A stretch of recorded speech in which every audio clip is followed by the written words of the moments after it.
Join us for the Iron Man Empowerment Podcast, where we discuss matters close to the heart. This and every Saturday at 8 a.m. until 9:30 a.m. Mountain Standard Time, 10 a.m. to 11:30 a.m. Eastern Standard Time, right here on HGG Radio. I am your host, Dr. Lincoln Bryan, alongside your co-host, Pastor Clive Atkinson, Bishop Hopeton Morris, and Elder Edmund Muir. The Iron Man Empowerment Podcast. We're not just talk, we're informative.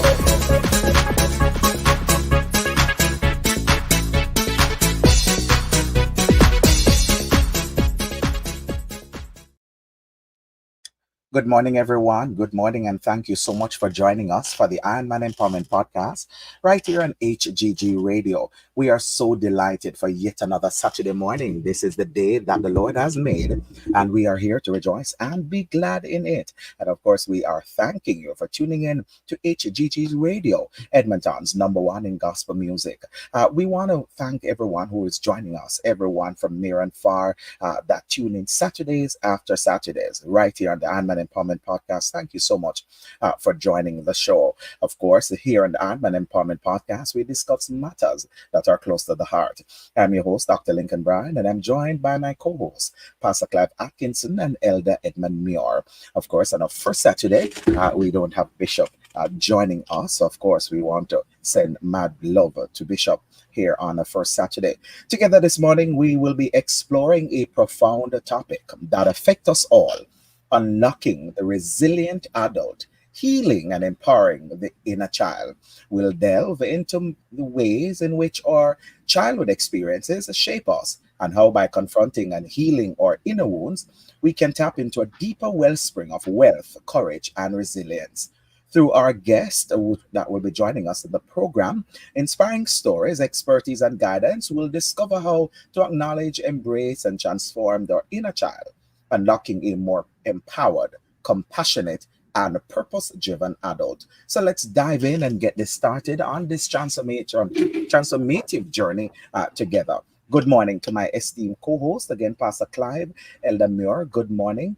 Chime in, greet the masses. Bless you, sir. Bless you, bless you, bless you. How are you doing, Doc? I am doing good. I'm doing good. Blessed and highly favored and flavored by the Lord. Morning to you, Dr. Flavor. Morning. Good morning, sir. Good morning. How are you keeping? I'm doing well, and good morning to all the listeners as well. Yeah, good morning to all the listeners this morning, and to everyone that take the time out this morning, whatever you're doing this morning. Absolutely. They told me last week that it was a wonderful show.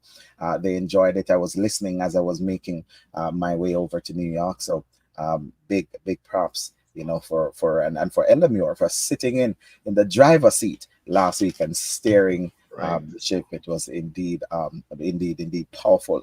Let me say good morning to Mahalia Emmings, my aunt, who's joining in from Jamaica. She said, "Good morning, everyone. God bless you, anointed people. It's good to be alive today." I also want to shout out my other aunt. She's always on Saturdays after Saturdays and absolutely love the show and love the host. She never usually comment, but Jem in Long Island, New York. So let me say good morning to my darling auntie. My aunts always coming and really support what I do, and so I really want to say big shout out to them. Jacqueline Brown, good morning to you as well.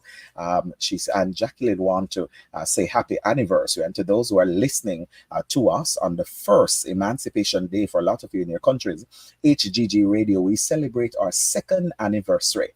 Of course, we were going to ask the listeners throughout the show to just chime in and tell us what this station have meant to you. And of course, this podcast, we are celebrating our second anniversary under the team We Are Still Standing. So HGG Radio turned 2 this month, and of course, it's a big celebration. And so we want to also thank Carol. Good morning to you, Carol. Carol Shakes here. Want to say good morning, Sonia Bowen. Good morning to you over there as well in Florida. So if you're joining us from near and far, US, Florida, I know the Atlanta crew, the Jersey crew, Florida team, the UK masses at Antigua, Grand Cayman, St. Martin, the entire East and throughout the Caribbean. I don't want to get myself in trouble, but Pastor, our listeners love when I mention where they're joining in from. So let me say good morning again to all my listeners. We have a good show lineup. We want to dive into it. We have a powerful show lineup. And of course, once the flyer went out, so much persons are telling me, hey, these are great guests. And a lot of folks was expecting, they're excited about this discussion. And of course, we want to delve into it and unlock as much as we can. Really, really a powerful topic. And on HEG Radio, we talk about topics that are often discussed as taboo, the topics that people want to hear, Rev, but not sure how to say it and how to even start to have the conversation.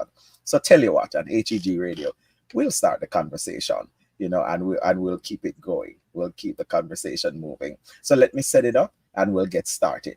Yeah, we're good, co-host. We're good. We're good. We're good. Awesome, awesome. So I'll set it up and we'll Before yeah. before you go, I want to say a happy birthday to my nephew, which is my son, Tino Mir.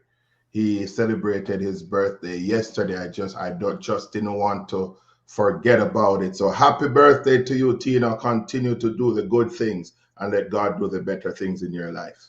Wonderful. Happy birthday. We say to you, Tina, from the HGG family. Yes, happy birthday. So we have three guests that is joining us here on the Ironman Empowerment Podcast this morning. So I tell you that we have something great lineup for you. We have three speakers or our guests that will be coming in talking to us, and we'll be having this conversation together. So let me just invite them first to come in. Let me introduce them. We have Natalie this morning. Natalie King is an educator and former Sunday school superintendent. Her current role focuses on helping children and young adults fine tune and discover their innate ability in a meaningful way. She was born in Kingston, Jamaica, where she attended the Holy Childhood High School for Girls, having degrees from Stony Brook University, Ulster University, and Pace University. We say good morning and welcome to the Ironman Empowerment Podcast, to Natalie King. Yes, yes. Thank you so much for joining us. Thank you for having me. Absolutely, absolutely. Our next guest, Andrew Mark Jones. Andrew began his personal or professional rather journey as a senior assistant accountant at KPMG Pete Marwick, one of the top four accounting firm. A Manning's High School alumnus, Andrew Mark earned his bachelor's degree in finance from the University of Technology and an MBA from the University of Wales. Andrew is a Christian who loves families, like to help people, a devoted husband of nearly 10 years, and a proud father of two, a football enthusiast. Andrew Mark supports Manchester United and Brazil. He is known for his approachable nature and believes that everything you do should be done to the best of your ability. Ladies and gentlemen, help me welcome to the show Andrew Mark Jones. Andrew is here. Let me see. All right, Andrew may have just dropped off for a little while. All right, he'll be back. He'll be in the show for a second. All right, our final guest that'll be joining us, Michael Coward. Michael, 17 years of experience in social work administration, working with the youth at risk, and in a leading social work agency in Jamaica. He holds a Master's of Science in Counseling and Social Work, qualifying, he says, a Master's of Business Administration, BTech, an Associate in Diploma in Education. So we have quite a number of educators as well. Two educators are on and an accountant. Ladies and gentlemen, help me welcome to the Ironman Empowerment Show, Michael Coward.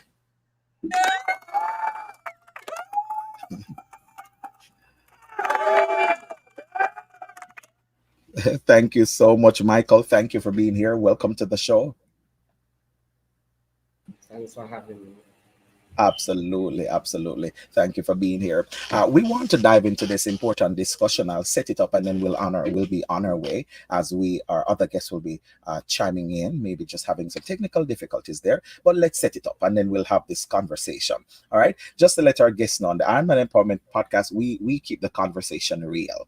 All right. So don't be afraid. We don't shy away from it. We have the real conversation. We tell it like it is. Yeah. So we'll set it up and then we'll go. So the inner child within holds the key to understanding our deepest fears, desire, and motivations. Yet for many of us, that inner child has been wounded, silenced, or hidden away. The consequences of neglecting our inner child can be far reaching, leading to self doubt, anxiety, and a sense of disconnection from our true selves. But what if we could unlock the resilient adult within by healing and empowering that inner child? In this conversation, we'll delve into the ways in which our childhood experiences shape us, and how by confronting and healing our inner wounds, we can tap into a deep wellspring of strength, courage, resilience. We'll explore the transformative power of self compassion, self awareness, and self acceptance, and discover how to integrate our inner child into our adult's life, unlocking a more authentic, whole, and empowered version of ourselves. This morning, as we dive into the conversation, we'll be talking about unlocking the resilient adult, healing and empowering that inner child. Elder Muir, you have the first question. Thank you very much one more time, Dr. Bryan, and thank you for all the listeners who are on. And the Lord, our God, He made man before He took the woman from the the rib of the man. So I will, however, ask the first question to our very esteemed guest, Sister Natalie King, and I want you to tell us, what is the inner child and how does it impact our adult lives? Once again, thank you for having me. It was a pleasure being here and for the invitation. In terms of the question, the inner child, we have to first start with some definitions. And Mhm. so the definitions I'm going to throw out there is prototype and schemas. And so, as a child, you're first introduced to a model. That's your prototype, your first experience, your first emotion that you've now tracked as a feeling and sorted out for yourself. And now you build that into a schema in terms of organizing it and recalling it, placing it where you think it fits. So, whatever the child is introduced to as a prototype now forms the framework of reference for what the child goes back to. This is now how the child is going to be conditioned by certain stimuli. This is how the child is now going to formulate responses. So when you speak to the inner child, you're really speaking to what prototypes was this child introduced to when they were younger, and how do they relate to it? Because that's now how they're going to relate to it as an adult. Thank you very much, Dr. Bryan. Yes, thank you so much for that, for breaking that down for us regarding the inner child. My question then is how do childhood experience then shape our belief, our behavior, or our relationship? Is that my question still? Yes, I'll come back to Oh, you with it. Yeah. yeah. Okay, so when my niece, I have one of my nieces, when she first visited us in Jamaica, and she never really had any experience in animals, and she saw a dog, and we said the dog, and she's something, oh, doggy, whatever. She saw it on television, and then she saw a cow, and she now assimilated that four-legged creature as doggy too. Said no, no, it's a cow. And then she saw a goat, and she thought that was a doggy too. And so you see her now as a child formulating a schema. When Mm. you're a child and you are damaged, you also incorporate that as your first prototype and formulate that as your schema. You have a fight, flight, or freeze response to the emotional damage or abusive damage or verbal damage or the sexual damage that you incurred.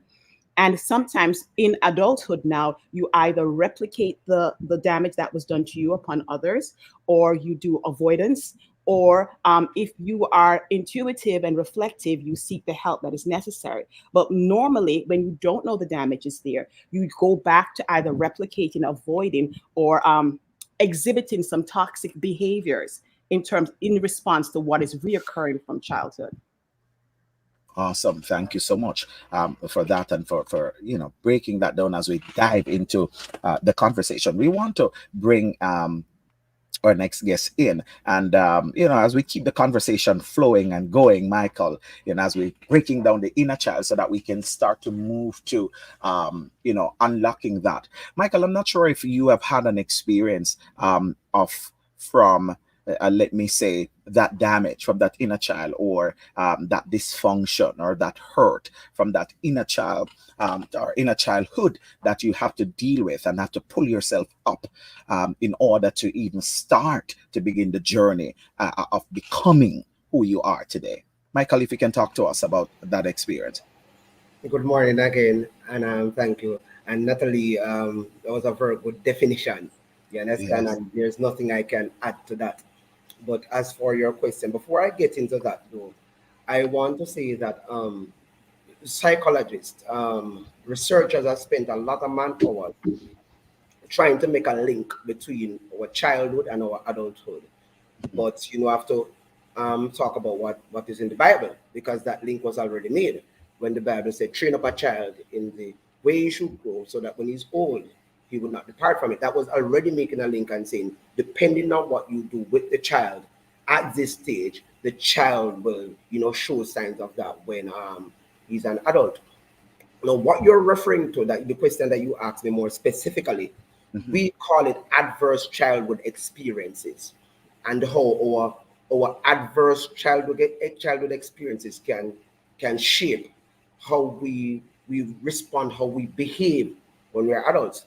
Now, I can talk about my childhood experiences, and I can talk about, because as you mentioned, I work in the childcare system, and so we still have children, and so when we see children coming into our care and behaving certain kind of way that it might seem baffling or stuff, when you look on the history, now this child is not even an adult as yet, but it's a teenager. When you look on the history of this particular child, then it helps you to understand why this child behaved this way. And so, on the opposite side, if it is not an adverse childhood experience, let's say it's a good experience, that too will inform how the child behaves. Let me give you an example. Now, I have a child that um, the child responds a particular way to a male staff. Uh, when we did our research, I mean, very aggressive. That child would not listen to that staff at all. It's always attacking that particular staff. When we looked into the child's history, we looked at paternal history, what used to happen with the child and his father. Mhm. No, that father was extremely abusive to that child. And in addition to that, that particular staff not only bears the last name of the father, but also looks like the father. So, right Oh. off the bat, that child sees that father, that child remember that experience, that adverse childhood experience. And remember, I'm saying this is not even an adult as yet, so you can imagine when that child gets older, if it is not corrected, if the child does not get the attention necessary to reshape that particular experience. Now, that experience is not going to change, it's going to be there, but now we have to try and find a way to see how we can let the child use that experience in a positive way. You Mm. understand? I've had my own experiences. Elder Muir knows me from a long time, and he knows that I have had a very tough upbringing. I I have not had particularly um, good parents or good parenting. Thing, yes. Yes. But what that means, I was speaking somewhere last week. I was saying to them, whilst I have not had good parenting, this is a childhood experience.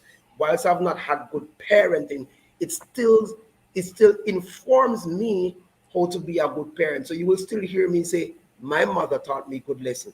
My father taught me good lesson. They taught me what not to do. Not only did they teach me what not to do, the things that I desire of them, I tap into my inner child now to know Hmm. that that desire that I have of my parents, my children most likely will have that good and positive desire. So in other words, you're doing what you had desire of them, and you try to do that for your child. So sometimes it's unlearning what you learn and change that pattern, that dysfunction, and so that it don't continue in the generation. That is very very important. And even what you said about the child and seeing that staff that looks so much like the parent, and I think that can really even spark that trauma that can even go into adulthood. It's almost like somebody being violated, and as soon as you say something that their violator had said, or a certain action or a way, it actually bring them back into that state of being. You are the professional here, or is that what we're saying, that it can also has that effect on the mental mind or the psyche then? Could I speak to that? Yes, of course. So, what you're referring to now is the stimuli, right? The Ah, first time the child was introduced to that particular event or experience, they had a natural or a biological response to it, right? And then over time, with continued experiences, they have now been trained or conditioned to respond in that way. And so now in adulthood, they are now experiencing that trigger. It might not be the intent of the trigger, but it is the trigger that they were conditioned with nonetheless. And so that risk, then they've formulated now a pattern. A pattern, as we know, is a design that repeats itself in the same way. So as long as the trigger occurs, the pattern now exhibits itself. And now the pattern goes through a series of sequence, right, in a cycle until the completion of the response, right? And so for an adult, you have to now try to understand what is the stimuli, what is triggering me. And this calls for a lot of reflection. Some people can do that on their own, and some people need a lot of therapy. How can I identify the triggers that are causing this design that is within me and start off this cycle of events? Powerful. Thank you for that, I just Elamir. want to Yes, yes, I go just ahead. want to add, there's something that you said that I would just want to address and underline. It is Yes. not necessarily unlearning it. To Mm, unlearn the experience might expose you to give that the children that same experience. You don't unlearn the experience, you utilize the experience mm, for something good. You become self-aware, self-awareness, right? And say, all right, I've had this experience, I will not forget it. But right. what am I going to do? Am I going to see the glass half full or half empty? How am I going to use this particular experience to better parent my own children or children who are around me? So in layman term, you're turning that negative experience and see how you can use it in a positive for the greater good. Yes? Yes, yes. Yes. All right. Because we have listeners from all walk of life. We want to bring it down as well to their level that they can understand it. Elamir, you have a next question, sir. Oh yeah. So, Mr. Coward, based on your line of conversation, then we all have that inner child on the inside. My question to you is, how can we as individuals recognize and acknowledge this inner child?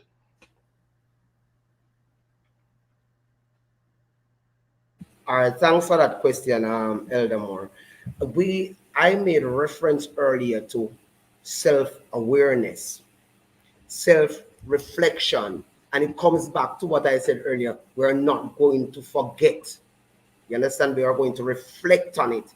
We are going to be aware of what happened to us and how can we now use this, as I mentioned, to better parent our own children. In that essentially, and Natalie made reference to it too, essentially, when you're doing that self-reflection and that self-awareness, you may find that you need help. You may find that you need therapy.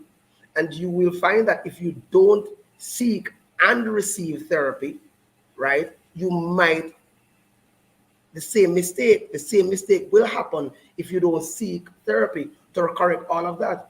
Also, it is important that sometimes you write it down, because when you write down some of these experiences, when you're doing the reflection, you go over these experiences, you reflect on them, and then now, as I said, you seek the help to help you to overcome these. Now, a part of the help, which is very important, because I just mentioned seek therapy and I don't want to leave this out. Hmm. Prayer is extremely important. When you are reflecting, when you are seeking help, we all know where the greatest help comes from, and it comes from the Most High God. You understand? And then we have to show some self-compassion, to be compassionate to those around us. We have to show compassion and kindness to ourselves. And as I said, you need to do some self-talking. That's a part of the reflection and a part of the awareness. Thank you very much. And you have just mentioned basically strategies that can help us to integrate our inner child into our adult lives. But I want to turn now to Sister Natalie. How can we as individuals reframe negative experiences that or challenges that will foster resilience? In order to reframe, I want to go back to knowing who the inner child is. It's imperative that you spend time with yourself. Sometimes we are always with someone else. We are busy in our own minds. We really don't get to know who we really are, our likes and our dislikes, choices that we would have made. Do I like vanilla ice cream over butter pecan? Or is it because everyone else is always choosing that? Do I prefer to be a person that goes take a walk, or am I always outside busybody because this is what required of me? Get to know who you are. This is how you get in contact with this inner you, that inner child. What does Natalie want? What is Natalie really like, right? And so you need to do that. When you start to engage who you are, and then you start to look at what you need, right? And then as you tap into what you need, you start to now tap into what do you need to get there, the tactics, the how to, right? Because what works for Natalie won't work for Billy.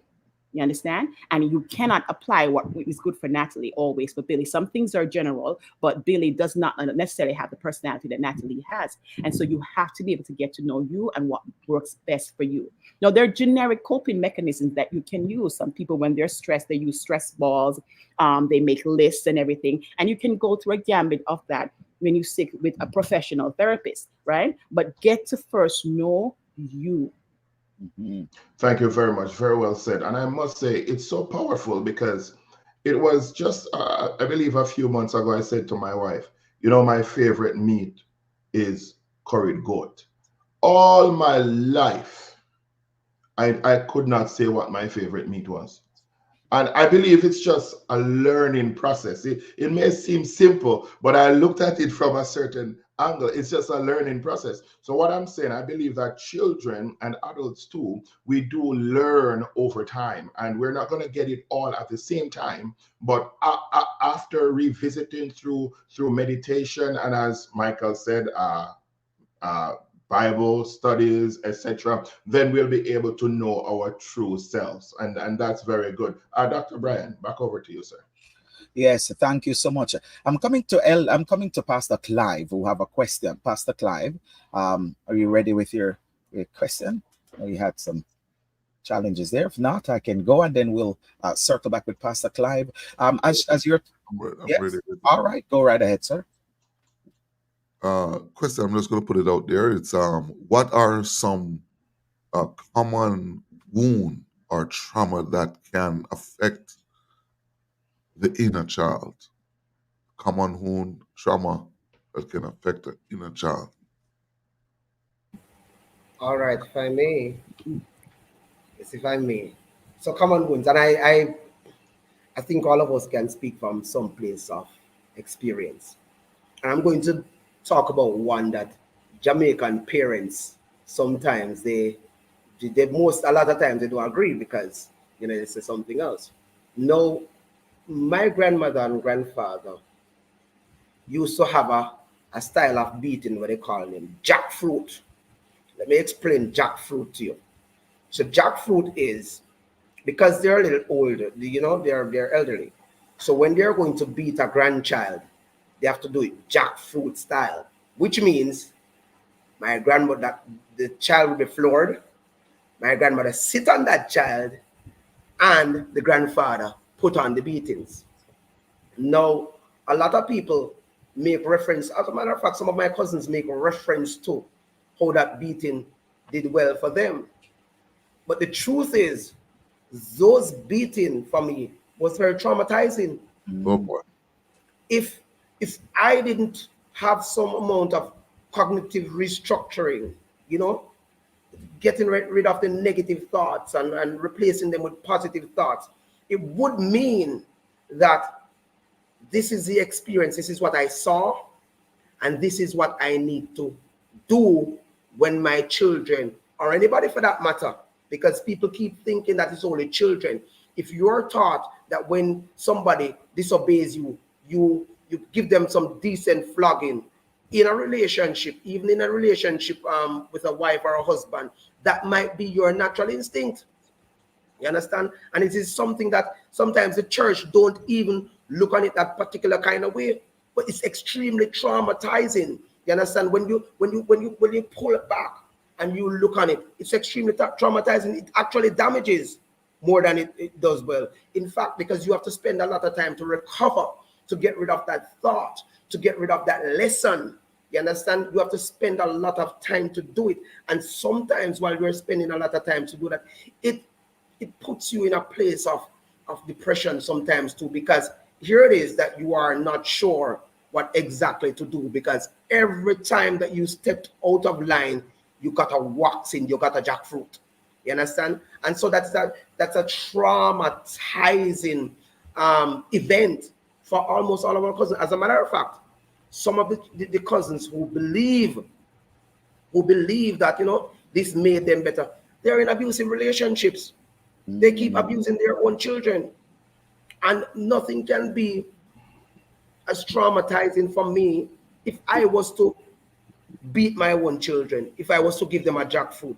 I don't know how I could sit after that and look in my children's eye. I don't know what kind of lesson, I don't know what kind of message I will be sending to the children. Mm. Wow, Wow. thank you so much. Thank you so much for that. So this really, I mean, it gave me an awe, because a lot of time, especially from our culture, let me say, we see this as good, and we're not saying to those that you cannot discipline your child, because the Bible said foolishness has entered into their heart, and the rod of correction will drive it away.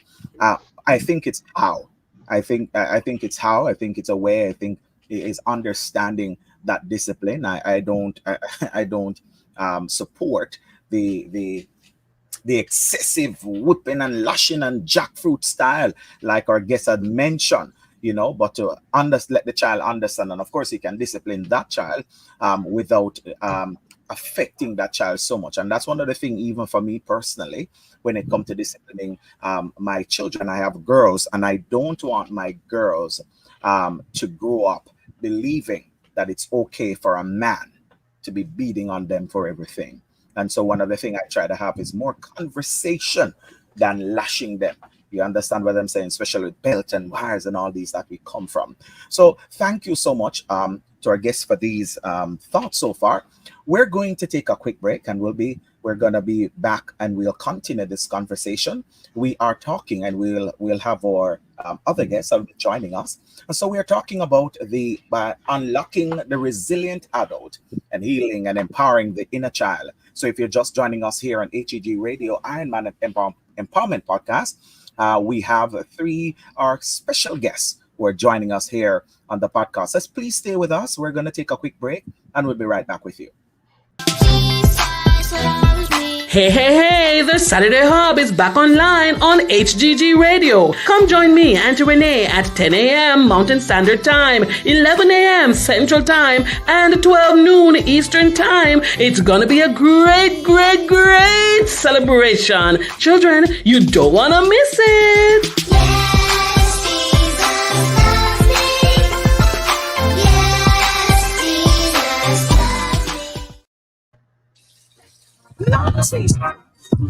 Are you ready to amplify your message and reach hearts with purpose? Introducing HGG Advertising, your partner in spreading the gospel and connecting with the Christian community. Churches, Christian-based businesses, listen up. With HGG Advertising, you can reach your audience through powerful radio campaigns. Engage hearts, inspire minds, and grow your community with HGG Radio, which is already reaching 136 countries worldwide. We specialize in promoting Christian values and helping businesses aligned with faith based principles. Whether it's a church event or your business rooted in Christian values, HGG Advertising is here for you. Connect with us and let's share your message with purpose. HGG Advertising, spreading the gospel, connecting communities. Email us today at ads@hggradio.ca. That's ads@hggradio.ca.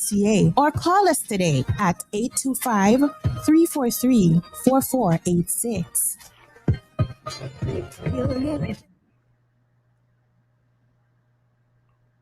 Thank you for staying with us here on the Ironman Empowerment Podcast. We are talking about unlocking the resilient adult and healing and empowering the inner child. Joining us is our special guests, Natalie King, Andrew Mark Jones, and Michael Coward. As we are having this empowering conversation, we want to welcome Andrew Mark, rather, to the show. Andrew, welcome to the Ironman Empowerment Podcast, sir. I'm happy to be here. Good morning, everyone. Good morning to you, Good sir. morning to Thank you, you sir. so much Thank you so for much for joining us. joining us. Just having a little Just having a feedback little there. That's from my end.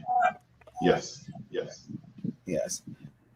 All right, but we're gonna see how best it's clearing up. We're gonna work through it. Andrew, we want to bring you in. We're having the conversation about healing the inner child and unlocking that resilient adult. And as we're bringing you into the conversation, you Conversation. know, You know, we we all right. We're having all that right. We're feedback having there. that feedback. Yeah. Still have it. It's like, yeah. So it had clear. Um, Um, but let me see if we but let can me work see if we through it. can work through it. Yeah. I want Yeah. to ask you, I want to Andrew, ask you, Andrew, how does how does healing the inner healing the child inner child impact our impact our relationship and relationship overall and well-being? overall well-being? Do that again, please. How does the inner child impact our relationships presently, our relationship, and our overall? How does healing the inner child impact our relationships and overall well-being? So we're having the So we're having the conversation about that conversation inner about child. that inner child. All right. For me, when I first looked at the theme, I the first thing that came to mind was children live what they learn, and I was listening to Mr. Coward just now when he was speaking about uh, beatings and the different levels of abuse, and I believe that if at an early stage, for some reason, you were traumatized, it does affect you. And I'll give you a personal experience. When I was younger, I used to attend camps with my father. And at that time, in my mind, I think I could sing. I guess others thought the same thing. And I remember we were at the camp, we were having, there's always a night where we have, call it a concert. I was up there singing and I made a mistake. And at the time I would have been attending, I just went with my father. It would have been individuals who were much older than me. I think it would have been a senior camp at the time. And the entire chapel laughed at me. And for me, it was damaging. I went outside. They beckoned me to come back inside. I didn't. And just looking back at that thing, I realized that if I'm standing in front of a crowd of individuals, they're sweating. It still happens. Mm, It used to bother me, but I find that nowadays somehow I try to make it a little bit funny. I'll stop and take even now there's I'm sweating a little bit. So for the question in mind, getting over that trauma or healing that inner child, it is extremely important because it will stick with you for basically the rest of your life if you don't get it dealt with or have it dealt with. wow. Thank you so much for that, Natalie. I want to bring you in on this because I want to let me not say diagnose, but talk to me. Talk to me about what happened there. Okay, so I'm glad you mentioned that. Insecurities, and so when you have something like that happen, it creates a breach, a break, right? And that damage is now done, and it's and some people have insecurities as a result. I know a family member who used to fold in her lips and wouldn't smile because someone said to her, "Your lip too big, or your lips are big," and she interpreted that as she was ugly. And so throughout all her childhood pictures, she refused to smile, and she has such a beautiful smile. No, that triggered something with me. When I went with the same relative on a trip recently, a couple of days actually, and we were at the lighthouse and we saw this little girl and she had a smile. So we were at the very top of the lighthouse, right? Over 100 and something steps. And the mother said to her, "Smile." And I saw that same insecurity in that little girl. And so what I turned to her and I said, because I know that the mother is at fault too. I'm not trying to say she's a bad parent, but Mhm. sometimes we inadvertently sow things into our children's life that develop as an insecurity. I'm sure that the whole church didn't need to laugh at him the way they did, but they sowed that nonetheless, whether it was intentional or unintentional. So I Mhm. turned to the child in an effort to help fix the issue. I said to her, I was looking at you and you have such a beautiful set of teeth. May I see them, please? And she just burst out smiling. I said, "Oh, you look so great when your teeth is showing." And she smiled all the way down. And her mother turned to me and said, "Thank you for that." When you sow insecurity in a child, you have insecure adults. And insecure adults Mhm. are very dangerous people sometimes. Insecure adults are very timid and fearful people. Insecure adults do things outside of the norm just to prove to that little me that it can, or to try to still go back to that safe harbor that little me never had. Wow, that is so powerful. Thank you so much for that. Because, and one of the things that why we ask is, and we try to balance the panel, of course, because one of the thing we want to bring the different perspective, and as we have the conversation, we can somewhat strike that balance as to what's happening, because there are persons online who have gone through and is going through and is still dealing with this because of what somebody had said, and so that see that they are still struggling with even today. Elamure, I'm coming to you with your next question, sir. Thank you very much. Based on what was said earlier, I will ask Mr. Coward this question because he mentioned something. Uh, for the person that has no education, just a father or a mother, how can that person identify when a child is going through his or her weaknesses or attitudes that would say that child is damaged? How can you identify these? All right, Mr. Mayor, thanks for Eldermore, thanks for that question. All right. Well, we know if you're the parent or if you are around the child, you will know what normal is for that child. Mhm. You will know what the child responses are on a normal circumstance. And so when you start seeing changes in how that child responds to the different stimuli, to include if a child is doing well at school, and you see the grades start falling, you know that something is wrong. If a child is usually talkative and you realize that child starts to shut up or shut down, it's not normal. You know that something is wrong. If a child usually expresses themselves well and the expression is not there. If a child who is usually not scared start cowing at every move and stuff, something is wrong. So parents, whether the parents are educated or not, the most important part of recognizing if something is wrong with your child is actually knowing what normal is for your Mhm. child. And Elder Muir, we don't need any degree to know what normal is for our children. Because right now, I have 4 kids of my own. And I will say to one, I have a very beautiful, loving girl called Chelsea, and Chelsea is extremely expressive.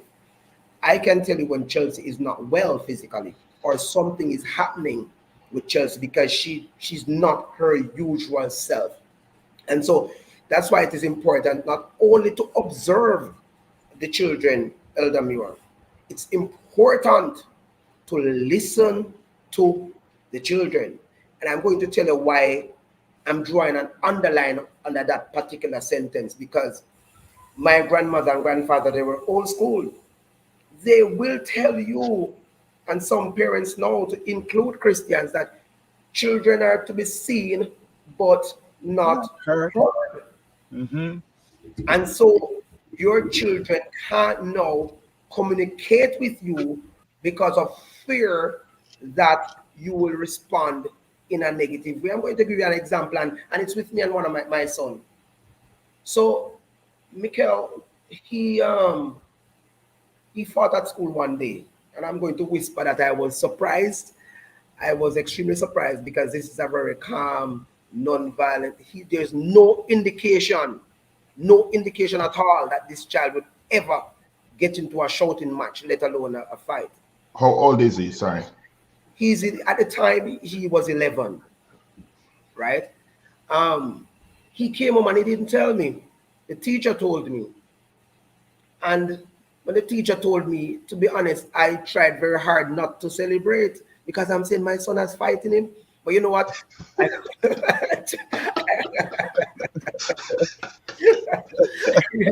very hard not to celebrate, you know. And when I came home, I said to Mikel, "Why you got in a fight at school? That's not normal. But why didn't you tell me?" Now his response let me know that I had some work to do. The Mm-hmm. child said that, Daddy, I did not tell you because I'm afraid of what you might have said or done. No, I had more work to do. It means, and that's fine. That's fine. I had work to do. You know, we don't get the manual with the children. But what Mm-hmm. I did was not only just to say I have work to do, I actually did work. And so now, this child who is 12 now can come to me and whisper and say, Daddy, I think I have a little girlfriend. Ooh. The girlfriend aside, that's not even it, because you know I'm going to get something. It's just the fact that this child is now comfortable, Elder Enough. Muir, is That's right. comfortable enough to come to me and say things. So you understand, so parents will know if their children are hurting if they know what normal is for their children. Yes, very, very. I mean, I really like that. I really like that. And so it tells you then we must, listen to the children. I'm gonna come to Andrew because I want to ask Andrew. Andrew, what are some of the, would you see this as one of the misconception in raising children based on the generation before? The scene, and I just want to tap into this right here because I think it's going to help somebody. See but not heard. Like you're there, but we don't need to hear your voice because you're a child. So don't say anything. Do you think this is one of a big misconception that is even affecting children even in adulthood? And you answer. Let me leave it here. Well, I believe you're hearing me, right? Yes, sir. Yes, sir. We are. I love the way Mr. Coward speaks, and I can really relate to what he's saying. And yes, I must agree. It is a misconception, and for those of us who are parents now, we must understand that how things were before, they are definitely. It's not. It. The children are just different, and we cannot keep that analogy anymore. Um, if we don't listen to our children, we won't know what is happening. And if they are not coming to us, then they will find themselves going to others, and that might not be a positive thing. It may worsen the situation.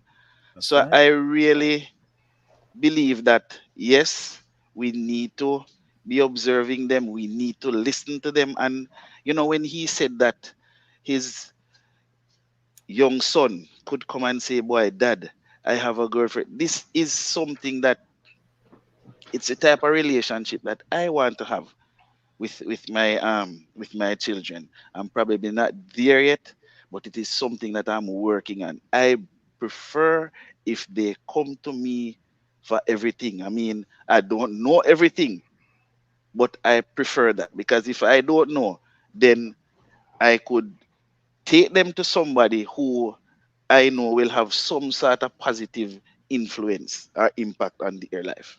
Can I say something there, Andrew? Yes, sir. Yeah, very, very, very, very good. But is it that you're too strict with your children? Because sometimes discipline can cause our children not to want to come to us or have trust to come to us because they believe they will be ridiculed. Can I jump in here? Well, sure. Yes. Um, Yeah. we need to have a nice balance, right?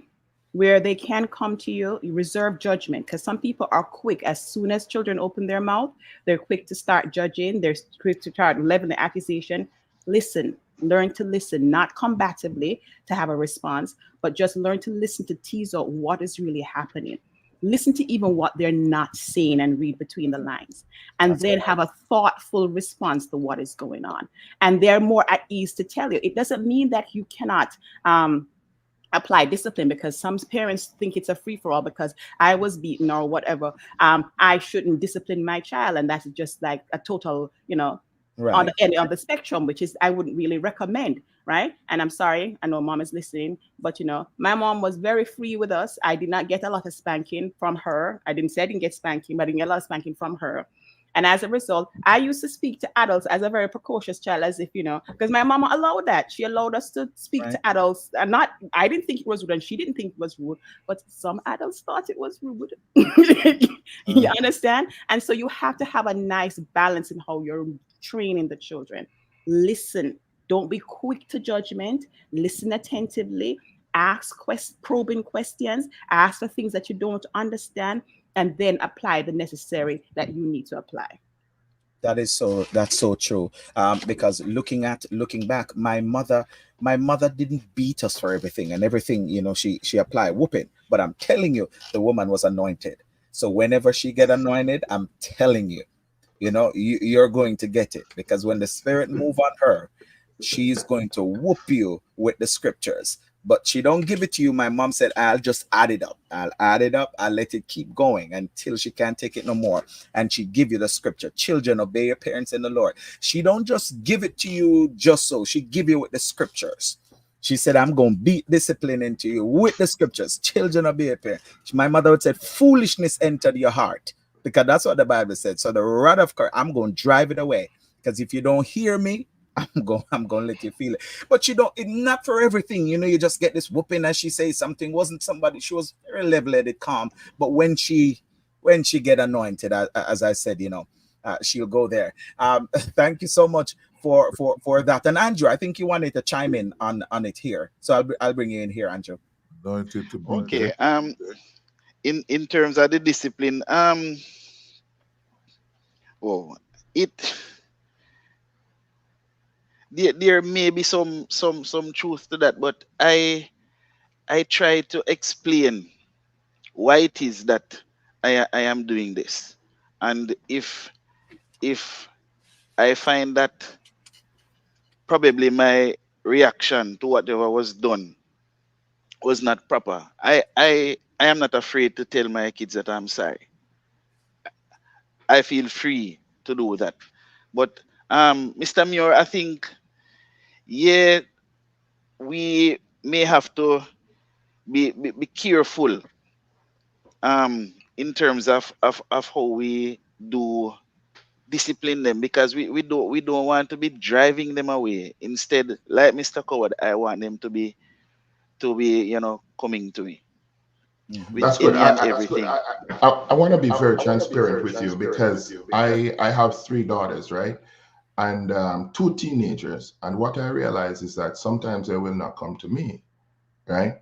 And I know why. And that's why I ask you that question, right? But the good thing is that they will go to their mother. So we have created a balance right there. Thank you very much, Dr. Bryan. Yes. Thank you so much. Pastor Clive, I'm coming to you, sir, with your question. One of the things I was thinking about, you know, something that was said is that, you know, as we grow as children and becoming adult, we still have that inner child. We have never mature because of the, you know, our life that we lived. How can we help somebody that is an adult but still trapped in their mindset at 15, and sometimes they get, you know, things trigger off and they just becomes like that child. They're adult, but they're still that child. I'm just putting the question out So Wow. there. that so they're trapped within their childhood Yes, experiences. absolutely. They're trapped in time, and it and let's deal with Yes, that, and then yes, yes. I'll talk And then you about do a follow up. yeah. That's good. Who wanna? We're gonna bring. We're gonna. Well, I want to hear both perspective on it. Michael, I'm gonna start with you. That's a very good question. All right. If I get it correctly, Reverend was asking, how can we help somebody if we are still trapped? How can we help somebody to move on?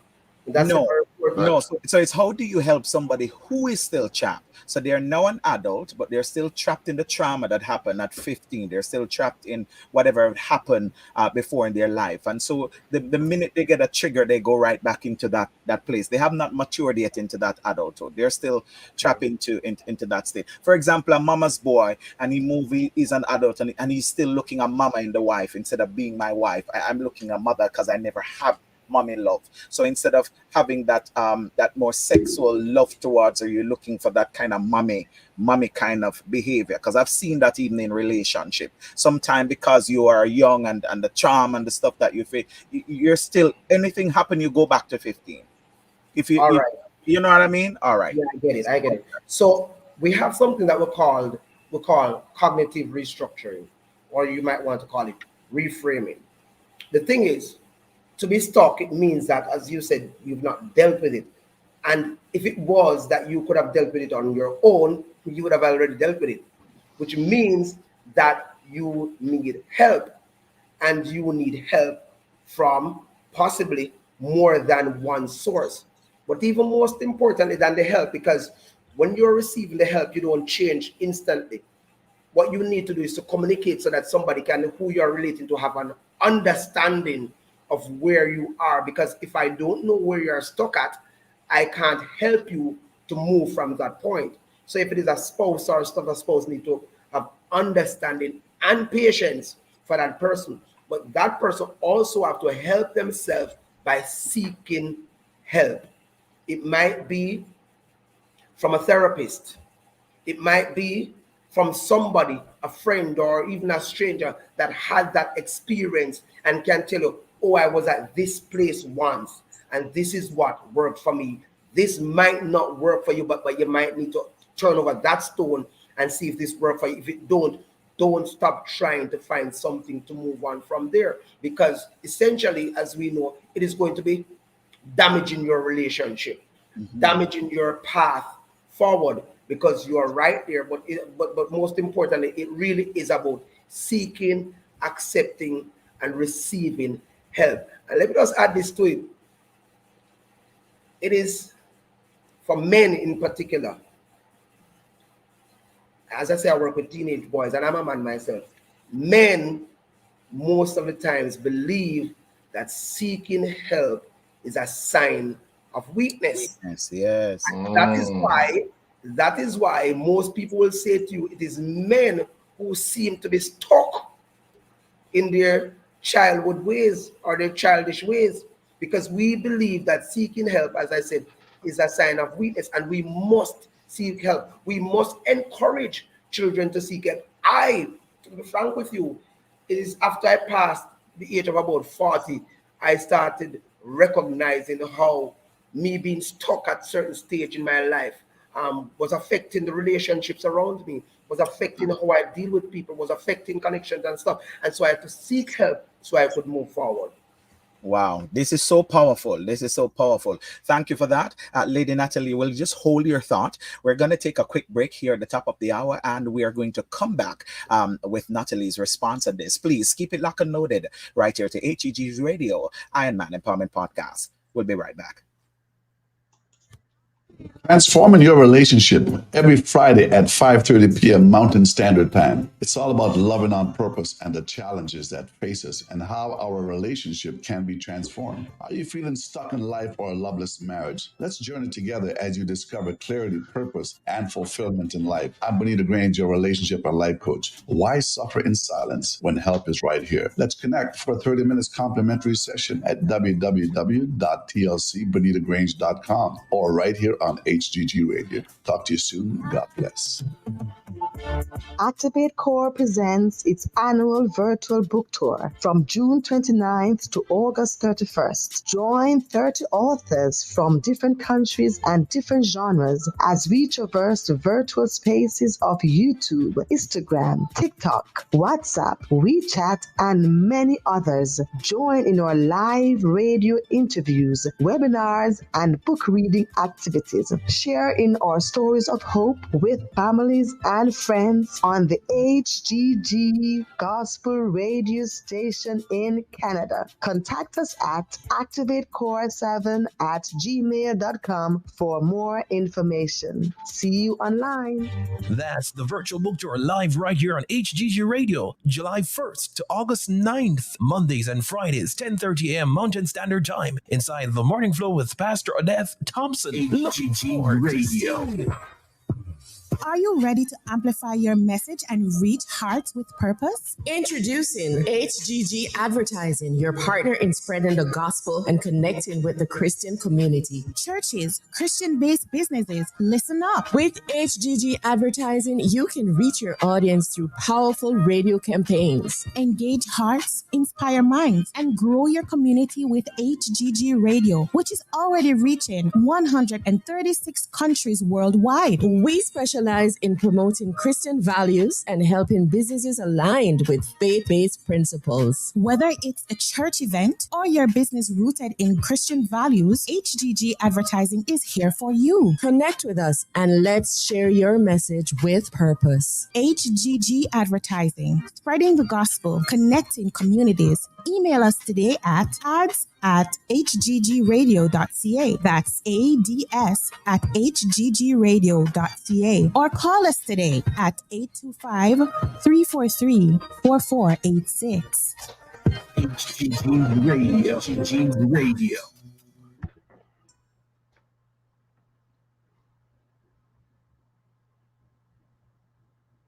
Thank you for staying with us here on the Iron Man Empowerment Podcast. We are having a powerful, powerful conversation on this morning as we are really diving into unlocking, looking at that inner child. Yes, we are looking at that. We are unlocking the resilient adult. We're having the conversation, unlocking the resilient adult, healing and empowering the inner child. Of course, we have three special guests, Natalie King, Andrew Mark Jones, and Michael Coward, who are joining us here on the podcast. Natalie, we're coming to you of course, on that comment there you have.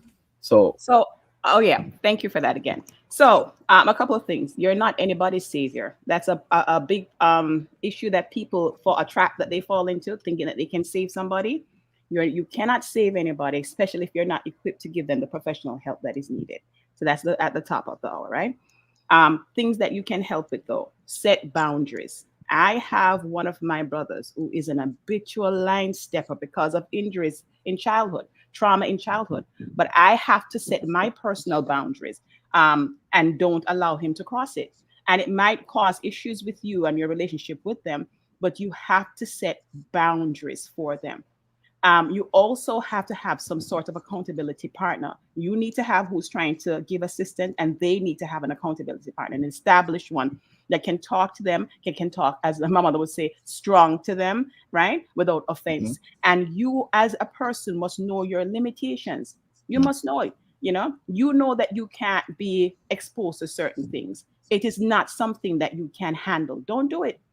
I can't be in a certain situation where somebody put their hand in my face, because I will resort to a childhood response of slapping you back, right? And so I don't enter situations where it will get to a point where somebody is going to even point their finger in my face. Mhm. You understand what I'm saying? Know your limitations. Know when to de-escalate. Know when to stay away from certain things. Know when to walk away. I'm not saying not to be a fighter. No, no, this is not what I'm advocating for. But just understand your own boundaries as well. Yes, this is really, really good. Really good. Thank you so much for that. As we change gears, yes, somebody had something. Yeah, I was just gonna Oh, just sorry, Pastor. with the part two to the question that I asked earlier, Yes, because sometimes we contribute as parents to our children, or our children mental health in their upbringing, and they become, you know, they're not, some children are not, they're not extrovert, they're introvert, or they introvert. Yeah, Introverts. introverted. right? Yes, And because of that, sometimes they were lashed out. Growing up, they were soft and quiet, and as Rev says, his son fight at 11 for the first time, and it was a shocker for him. That doesn't mean that they're not, having their own self. They're being their own self and their own personality. What I'm saying is this: is that we have to be careful how we contribute to their mental health, our children, and causing them to step into adulthood with certain things. And it's our responsibility as parents is to make sure that what we're setting up in our children for the future, for the next generation to come.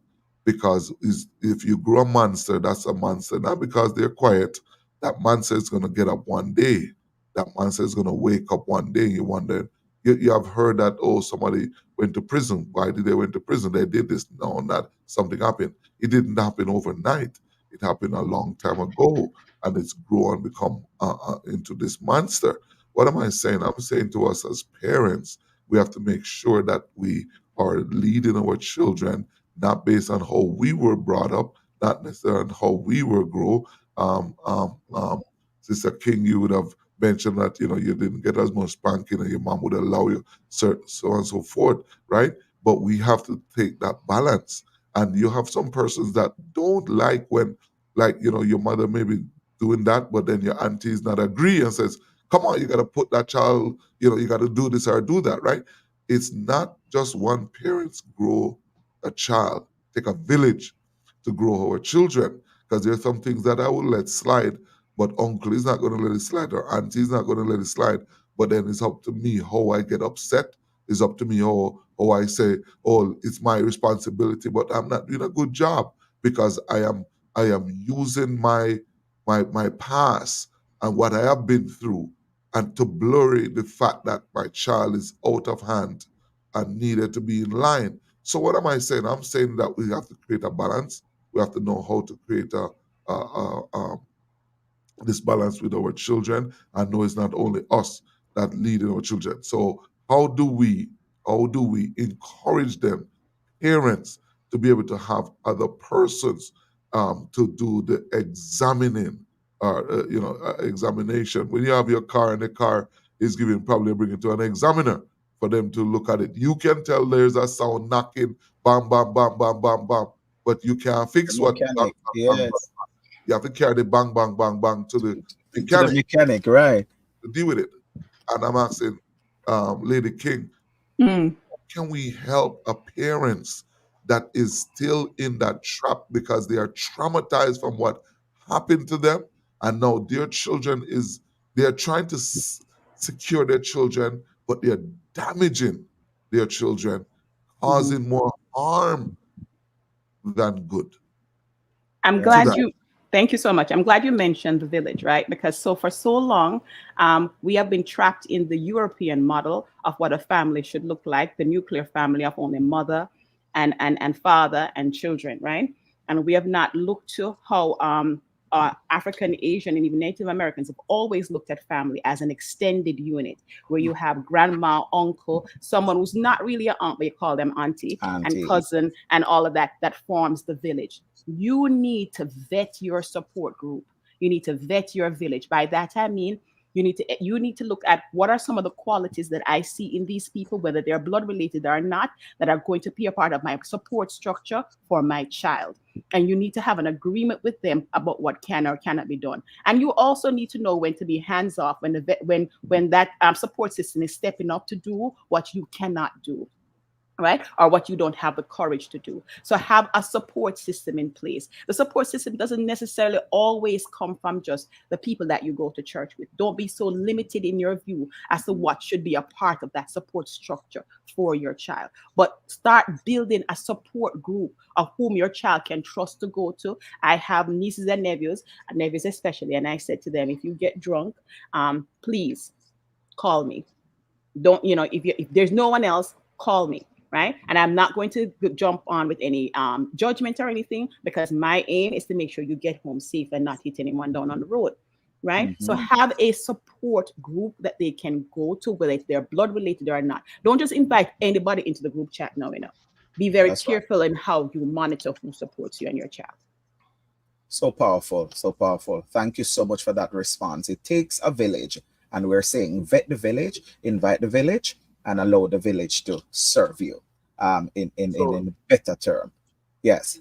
question now: what role does self-compassion play in healing and empowering the inner child? We'll go to we're bringing in, let's bring in Michael here, and then we're also going to bring in Anjo just a little bit afterwards. Michael, your question, sir. Hi again. All right.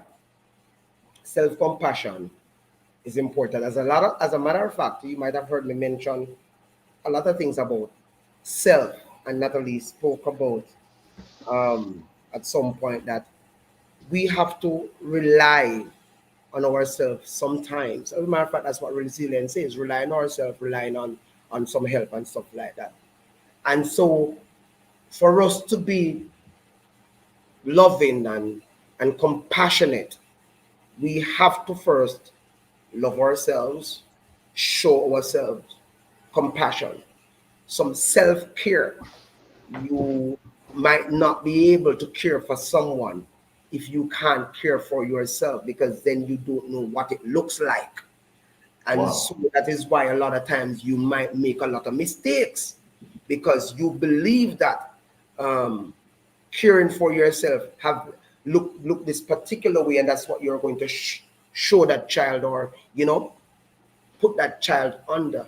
But you have to spend the time on yourself while you spend time on not only your children, because we just spoke about community raising a child, but also on others people's children. And let me give you an example, because I like to use example. Do you know that a lot of young men in Jamaica, their idea of loving themselves and self-care is being on the streets and smoking weed and wasting their time. And so when your child, your teenager becomes exposed to them, if you're pushing away your child, if the support system is not there, if the child can't come to you and talk, they're going to go to somebody else and talk, and they might be more receptive than you. What they believe to be compassion and love and care for themselves, they are going to now show it to your child. So now your child is getting what, I have a lot of boys who say, Daddy don't care about me, no, but my dog them on the street care about me. Some say, Wow. my Wow. dog them on the street care about me. What them do? Them man they take care of my man. Them man they make nothing happen to me. Them man they give me my weed. Me never hungry yet, and all of these things. That is the young men who are doing the taking care of. That's their idea of showing themselves compassion. Mhm. You understand? That's their idea of showing love. And so they show it to your children. You understand? And your children become receptive of that because they're not getting it from you. Now, if you don't know what it looks like, you seek help. And as I said, You can seek help in many ways. Gladly, this is a Christian platform, and the Yes. Bible talk about fruits of the Spirit. And so we might have to get into what the fruits of the Spirit look like so that we can show ourselves the kind of compassion that is necessary for us to show it to our own children. So powerful indeed. Thank you so much, Pastor Clive. You good? Yeah, that's good. Yes. Yeah. Awesome. Thank you so much. I want to bring Michael in. I want to switch gear because within the last 15 minutes, Andrew, rather, as we have about 15 minutes, I want to switch over into, as we have discussed much about the inner child, I want to really switch over and look at unlocking that resilient adult, that aspect of things. And Elder Muir, I'm gonna bring Michael in, but I'll go to your question as we really talk about, unlocking that resilient adult. Thank you. I want to go to the question, but what's going through my head is that we have basically dismissed some of the misconceptions that we have in terms of oh, it's only me. I'm the one that is rearing my child. We know now that it really takes a village, right? And also the misconception that a child must be seen and not heard. We have totally dismissed that. What I want to say, therefore, then, Andrew, as an adult, what are some of the misconceptions that we brought from childhood that can be damaging or deleterious to how we grow our children?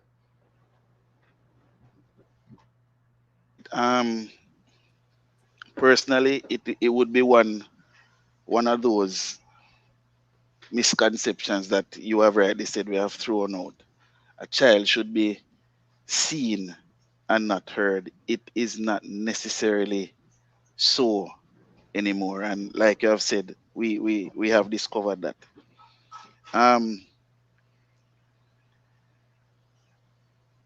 When it comes on to our boys, the sort of macho behavior, we cannot publicly share or show your emotions because you will be viewed as somebody who is regarded as weak. You're but not strong. Um, just how we tend to deal with things as men as well. We tend to keep it bottled inside. I think Brother Coward mentioned it. For example, a simple thing.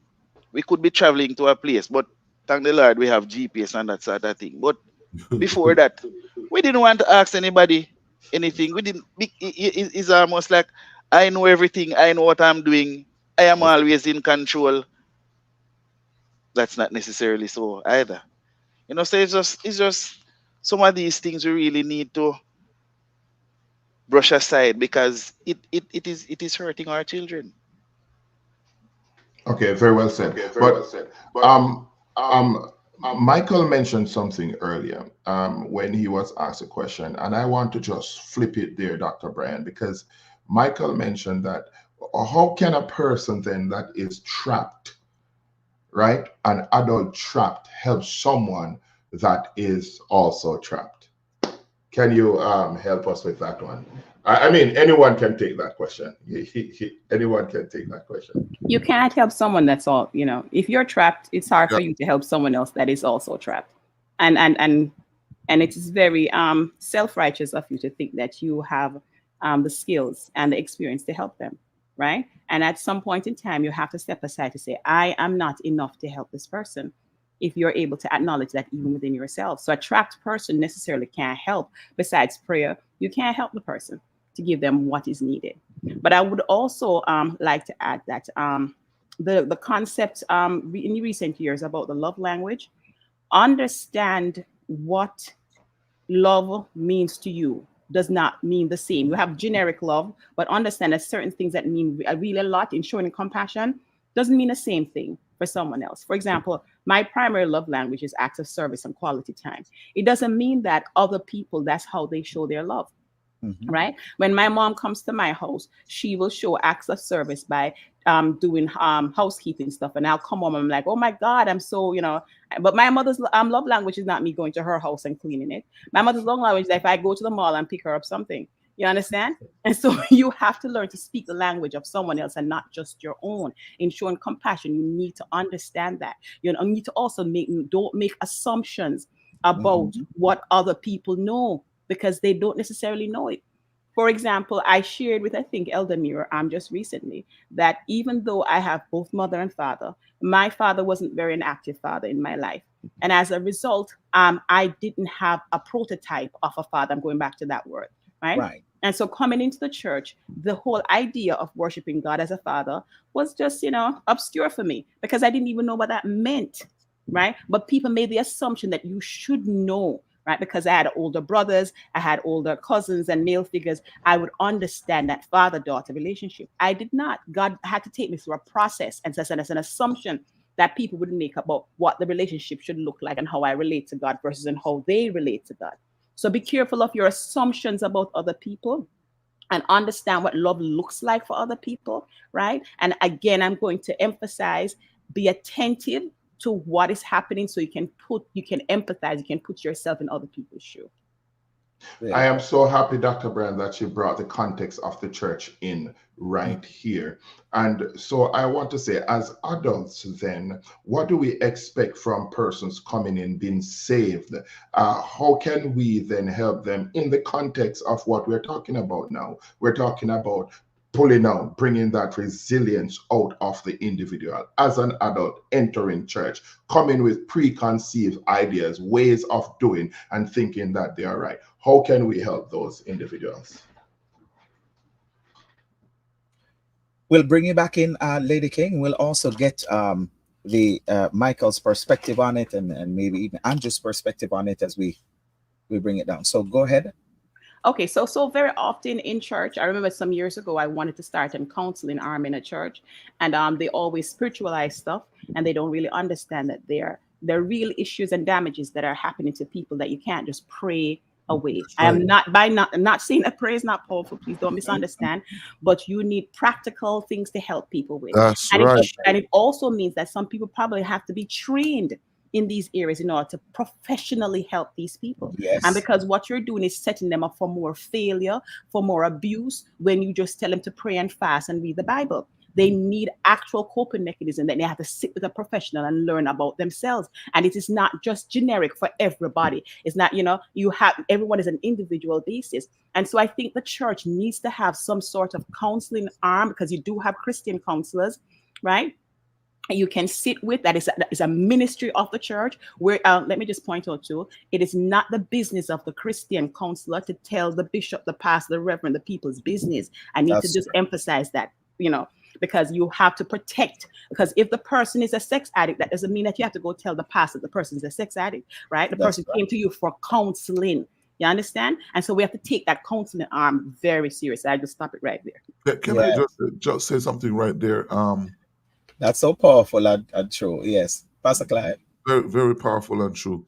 A person who is brought up into a home, and in his young and early childhood into teenager coming up and having a struggle, and you just use be having a sex issue, is but it now become a sex addict. However, the child has a lying spirit. The child grew up into the home, and because of a beating that they get at 3 and 4, they remember it, so they try to cover at all times, and they grow up, and then now it becomes a problem where they have to be lying to cover up because of the fear that was driven into them from a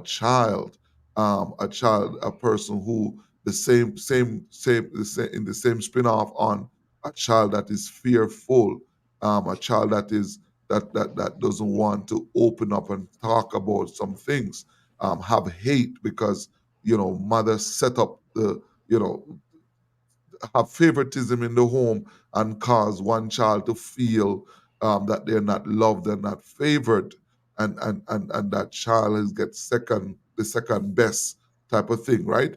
And now the child grew up into adult and they have the hate for that brother or for that sister. And we see it played out in the prodigal boy, where the prodigal boy, the one who stayed home, was the problem one, not the one that leave. The one that leave really and truly couldn't deal with the one that was kicking him under the table when it was dinner time. And we think the boy just get up and say, Father, give me what you're supposed to give to me. But listen, it's not really what I want to leave. I want to leave that boy there alone. Sorry, I'm not idiot. I want to leave my brother alone because he was the one that was kicking me while I sit at the table, and he was the one that's getting the best or the most meal because he's older and so forth and so on. And now I grew up with a hate.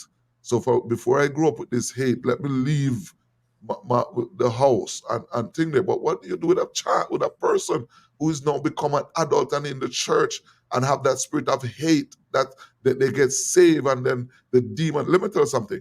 Jesus tells us, when an unclean spirit leave a man, he goes forth and looking for dry place, when finally coming right back. So you get saved, and then that demon come back and say, listen me, listen me, I come back to this house. So now you have no disguise Christianity, and I'm in the church, but I have this hate. So then somebody in the church do you something wrong, and you can't get over it. You see them, and then you hate the one person, and it's a spirit, and then you hate another one. You hate, and then now you're full of cancerous hate inside of you from a child. This thing has been brewing, and the parents, or us as parents, need to understand that not because Johnny or brother so and so and you don't get along, then you have to draw your children into the whole thing with you and causing them to have that spirit of hate. And now they grow up into adulthood and having this problem. And we think that we're training our children and we're growing them, and they're coming out to be the best because they are the greatest singer, they're the greatest musician, they're greatest this and that. But there is a spirit that is leading them. I don't even know where I'm going with this. But all I'm saying is that somebody out there needs to understand that our children are depending on us, both in childhood, but we have to be careful how we deal with them from that tender age up into adulthood, because it spin off into their very relationship. They will be home hating their husband or hating their wives, and you're wondering how, but still have to just balance it and know how to live with that demon that they have on the inside. We have to be so careful. There's a lot of things that are happening, and I wish we had more time, Dr. Bryan, to deal with this, because this is something that I'm really dealing with as a pastor and really seeing that happen with not just persons in my circle, but in the church world, that is happening and causing. And we're here singing and dancing over these situations and say we're going to heaven, or we're going to when we die. But are we really dying and going to heaven? Are we really having some serious issue in the body of Christ where we hide certain things, push them under the carpet, and people are dying with all different things? They're dying with lust, they're dying with hatred, they're dying with so many things that are happening in the body of Christ, that we need to really sit down and help and to correct, helping people, give them help. Yes, prayer is good, but they need to deal with what trigger off that hate. I'm telling you, it's happening. Yes. It is happening, and it's a monster and need to be dealt with. Thank you so much, Pastor Clive. As we are going to the close, I'm going to ask the final question in a round table. We didn't get to really dig into it, but I think this is meaningful conversation that I mean, absolutely love to have our guests join us back at the table here for part two of this discussion. I'll leave it to Elder Muir to rally the troop and see if they're able to join us at another time for part two. But I want to ask you real quick in about maybe 30 seconds, as we are right at the top of the at the end there, is in respect, in spite of everything that we have gone through in that we're dealing with, how can the dysfunction, the abuse, the judgment, the daddyless daughter, the daddyless son, is that what I'll give it a name, because sometimes parents can be in the home and daddy can be absent. Daddy gone syndrome, that I call it. I'm not even putting a noun in there. Daddy gone, mommy gone. And so now here it is that I'm struggling and I'm dealing with this by not having that example, not having that community. I want to know, how can we develop a growth mindset to enhance our resilience How do we develop that mindset? And I want to do that as a round table. Lady King, I'll start with you and I'll come down. I'll just do with the scripture. The Bible says, "Be transformed by the renewing of your minds." And Mm, so it starts right there. It's the perfect fertile ground for everything. And it takes careful weeding out. For anyone who's into gardening, you'll understand this. It takes careful weeding out of these weeds, going over stuff, reflecting, make sure you're nurturing your mind with the things of God. So be transformed, not just, every now and again, but consistently with the word of God, with the things of God, with the practice, with the application. of God. Thank you so much.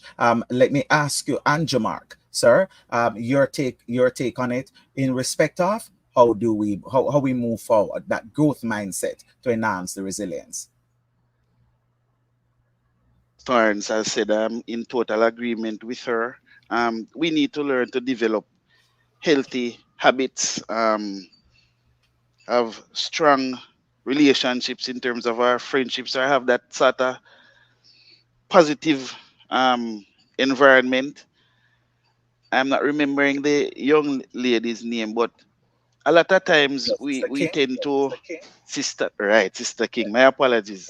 We tend to, because we are Christians, for every problem we are telling them to pray to the Lord about this. And we are not actually offering solutions. Just as she has said, I'm not saying that anything is Right. wrong with that. But for Yeah. example, let me just quickly say for the sex addict, just to look at a man or a lady and to say, pray to God about it and everything will be fine.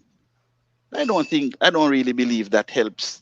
Why not tell the person if there's a particular for the man, lady whom you like, try not to be around that person alone. Let it not don't be in a situation where it's just the both of you. If you're going to go out on dates, maybe you have two or three other good friends. You all go together and that sort of thing. This Right. this is how, and I think Elder Muir said something about individuals coming into church with their own um perception and that sort of thing. We need to encourage individuals to be open minded.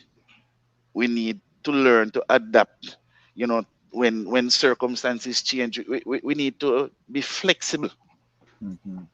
And of course, yes, it is important that we trust the Lord, because that is basically the foremost things. But in that, we need to find practical things Yes. for not just the individuals, but for us. We need to find those practical things to do. That we can have the solution. Thank you to get some help, rather, so we can Get solve it. right. Thank you so much. Right. Coming to you, Sir Michael. Yes, so I'm just going to say this one thing. Social support is extremely important. And let me tell you something about social support and the church. The church has men's fellowship, youth fellowship, young ladies ministry, ministries all over the place. And you know what happened? When the church is supposed to be being deliberate about these challenges, at each of these fellowships that you go, it's just that small, it's just a condensed version of regular Sunday service. Yes, that's It's true. not, you're not going to men's fellowship for a man who can help you to reframe, to help you with your challenges, to sit with you and do fellowship and you talk, probably play some dominoes. Or you're going, we're having the service, same service like we had at Sunday, it's just that we're using a smaller time to do it. So somebody coming to preach, somebody coming to do praise and worship, somebody coming to collect the offering, somebody to coming to do all of these. But that's social support. So the church would have known and recognized, and that's why I have these many different arms, that people need social support that mommy and daddy or the community, that part of the community might not be able to give to you. And so we're extending the community, and what community is more important than the church community to provide the support. The structure is there because all these fellowship is being kept. We just need to be deliberate about providing the support for persons so that it can be Wow. persons. Wow, so powerful, so powerful, so Wow. powerful. I'm telling you, we always talk about it, and I'm so glad you hit, as we said, the nail on the head, where we condense it, but it's the same thing. We just have a smaller group. But and I said what sense it is, and at a particular time I stopped going to men fellowship, I must admit, because of that. I'm not seeing the purpose of it. We're going and we're not having meaningful conversation. Young men among us getting married, have never been in relationship, and this is where the Bible said let the older teach the young, and I'm not seeing where we're bringing that in. and really tell them the real practical thing, the real talk now, not the counseling side of it, but the real talk of what happening in a marriage. And among brothers and among brethren is what the youths want. Women, the same thing. Sister dealing with stuff, talk real, man, and talk true to sister when it comes to women fellowship. These holy for service and still praise and worship and Holy Ghost. I mean, and you don't take away from that, that community, that information, that guidance. The Bible says let the older women teach the younger how to be wives to their husband, how to keep their home. Because a wise woman keep their home, they need that training. And of course, it happened in those. And you touch it, and I really, really love it. Lit that fire there. Uh, we are out of time. We are. Pastor Clive, I'll give you 30 seconds, sir. Your final word. Elder Muir, you have 30 seconds with your final word. We got to make way for Auntie Renee at the top of the hour. Pastor Clive, final word, sir. I just want to say that we need to be true to self. Be true to self. We know where we are. The things that affect us, as in from our childhood. And I would really love for us to dive back into this discussion next week to deal with that child within the child. That deal with the child within the child for next week or something. Be honest to self. Look within yourself, because we enter into relationship, into marriage, and expect our wives to become our therapists, and our wives are not our therapists. And I want to say is that we need to be able to be honest and says, you know what, I think I need to be checked out into or checked on. I need help. Help. I need Cry out for help. I need help. I've fallen and I can't get up. I need help. Elder Muir, your final word, sir. Thank you, Pastor Clive. Thank you. I love the idea of social connectivity because it's very important. But what I want to say is that if there's a glass of water and you have that social connection at all strata of society, whether vertically or horizontally, it will serve for those who are there and present and who wants to be a part. If I have a river of water or a stream or an ocean of water, only those who are there will actually get a sip of that water. What I'm saying is that for us to really teach individuals who have come into the church, they have to be willing to be taught.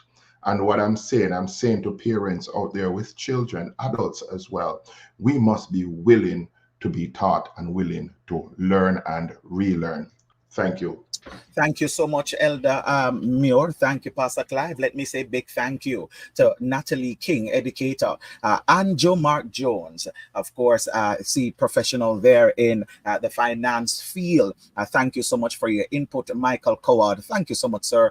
Field of social work for over 17 years. Thank you to my very special guests who have joined us here, or special guests who have joined us here on the Ironman Empowerment Podcast. I'm telling you, really a thought-provoking discussion. I would love, absolutely love to have them back. As we close the show here this morning, we just want to say to you, again, thank you to everyone for joining us here on this powerful journey. Yes, big thank you.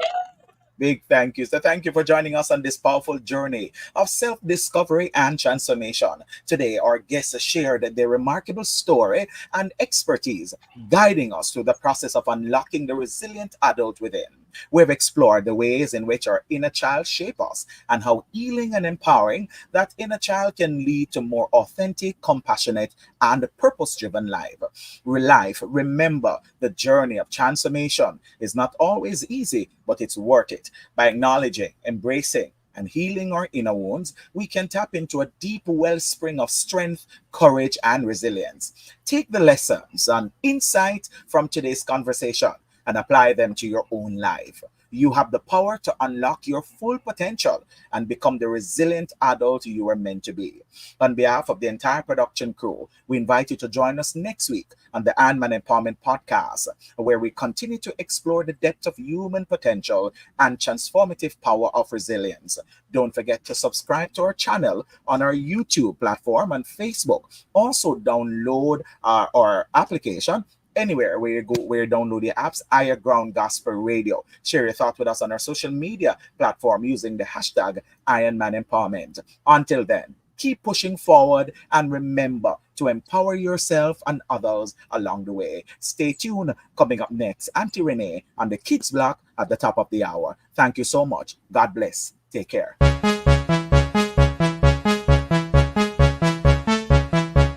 Join us for the Iron Man Empowerment Podcast, where we discuss matters close to the heart. This and every Saturday at 8 a.m. until 9:30 a.m. Mountain Standard Time, 10 a.m. to 11:30 a.m. Eastern Standard Time, right here on HGG Radio. I am your host, Dr. Lincoln Bryan, alongside your co-host, Pastor Clive Atkinson, Bishop Hopeton Morris,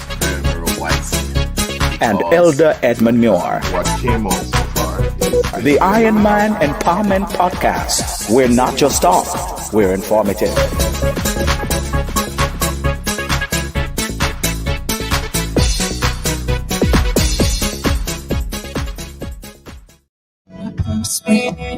What a mighty God. HGG Radio. My eyes to the maker. What a mighty God. What a mighty God. What a mighty God we serve on this morning. When I am low, thank you for joining us right here on AGG Radio. You beat my knees, you answered me, and now I stand in victory. What a mighty God.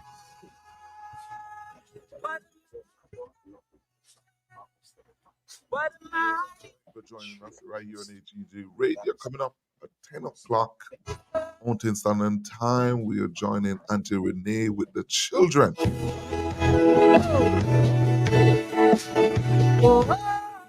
Of course, join us back next week, same time, same place, right here. The Ironman Empowerment Podcast, of course, with our Dr. Lincoln Bryan. Great discussion this morning. Thank you for sharing. Thank you for commenting. And of course, see you then. Stick and stay with me. If you have not downloaded the app, please go ahead and do so. This is where I pull things down on the YouTube channel. The Lord bless you richly. You show me the way to go. You meet my needs. You answer me. And now I stand in victory. What a mighty HGG Radio. What a mighty What a mighty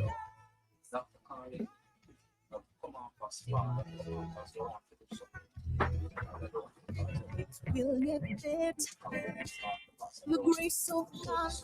Your weeping may endure for a night, but joy comes in the morning glow. Now your greater is coming. Mondays to Fridays from 10 a.m. to 12 p.m. MST. With me, your host, Odette Thompson, right here on HGG Radio. in your name. I wish above all things that you prosper and be in good health as your soul prospers. We believe for it. Transforming your relationship every Friday at 5:30 p.m. Mountain Standard Time. It's all about loving on purpose and the challenges that face us and how our relationship can be transformed. Are you feeling stuck in life or a loveless marriage? Let's journey together as you discover clarity, purpose, and fulfillment in life. I'm Bonita Grange, your relationship and life coach. Why suffer in silence when help is right here? Let's connect for a 30 minutes complimentary session at www.tlcbonitagrange.com or right here on HGG Radio. Talk to you soon. God bless. Activate Core presents its annual virtual book tour from June 29th to August 31st. Join 30 authors from different countries and different genres as we traverse the virtual spaces of YouTube, Instagram, TikTok, WhatsApp, WeChat, and many others. Join in our live radio interviews, webinars, and book reading activities. Share in our stories of hope with families and friends on the HGG Gospel Radio Station in Canada. Contact us at activatecore7@gmail.com for more information. See you online. That's the virtual book tour live right here on HGG Radio, July 1st to August 9th, Mondays and Fridays, 10:30 a.m. Mountain Standard Time, inside the Morning Flow with Pastor Odette Thompson. Looking forward to seeing you. Are you ready to amplify your message and reach hearts with purpose? Introducing HGG Advertising, your partner in spreading the gospel and connecting with the Christian community. Churches, Christian-based businesses, listen up. With HGG Advertising, you can reach your audience through powerful radio campaigns. Engage hearts, inspire minds, and grow your community with HGG Radio, which is already reaching 136 countries worldwide. We specialize in promoting Christian values and helping businesses aligned with faith-based principles. Whether it's a church event or your business rooted in Christian values, HGG Advertising is here for you. Connect with us and let's share your message with purpose. HGG Advertising, spreading the gospel, connecting communities. Email us today at ads@hggradio.ca. That's ads@hggradio.ca. Or call us today at 825-343-4486. You know, when I first came to Canada 20 something years ago, all I want was Jamaican food, Jamaican food, Jamaican food.